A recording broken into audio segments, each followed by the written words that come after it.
মুসা আলাইহিস সালাতু ওয়াস সালামকে আল্লাহ তাআলা বলছেন, ও মুসা, আমি তোমার সাথে থাকবো, আমি তোমার সাথে থাকবো। মুসা আলাইহিস সালাতু ওয়াস সালাম সিজদায় চলে গেলেন।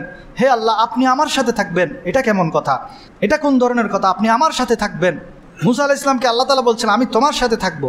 মুসা আলাইহিস সালাম সিজদায় চলে গেলেন। তখন আল্লাহ তাআলা বলছেন, আনা জালিসুন মান যাকারানি। ওই কথাটাকে আল্লাহ তাআলা বুঝাচ্ছেন যে আমার জিকির করে আমি তার পাশে বসে থাকি। সবাই বলেন সুবহানাল্লাহ। যে আমার জিকির করে আমি তার পাশে বসে থাকি।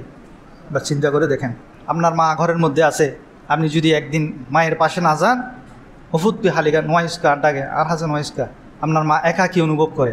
আপনি যখন বৃদ্ধ হয়েছেন, সন্তান প্রতিদিন এসে অফিস থেকে এসে আপনাকে জিজ্ঞেস করে, বাবা কেমন আছেন, মা কেমন আছেন? কিন্তু একদিন সন্তান আসে নাই, আপনাকে দেখতে আসে নাই। আপনার কাছে কীরকম লাগবে? অনেক মহব্বতের জিনিস সন্তান, মা বাবার মহব্বত অনেক বড় জিনিস। তার চাইতে 1000 গুণ বেশি আল্লাহর সাথে বান্দার সম্পর্ক, আল্লাহর সাথে বান্দার মহব্বত। সেই আল্লাহ বলছেন, তুমি যখন আমাকে ডাকো, আমার জিকির করো, আমি তোমার পাশে বসে থাকি। সবাই বলেন সুবহানাল্লাহ। ওলামা ইকরাম বলছেন, এটা বলার আদব ছিল এরকম, মান যাকারানি ফাহুয়া জালিসি, যে আমার জিকির করে সে আমার সাথে বসে। এটাই ছিল আদব, যে আমার জিকির করে সে আমার পাশে বসে, সে আমার সাথে থাকে। কিন্তু আল্লাহ তাআলা বলছেন না, যে আমার জিকির করে আমি তার সাথে বসি।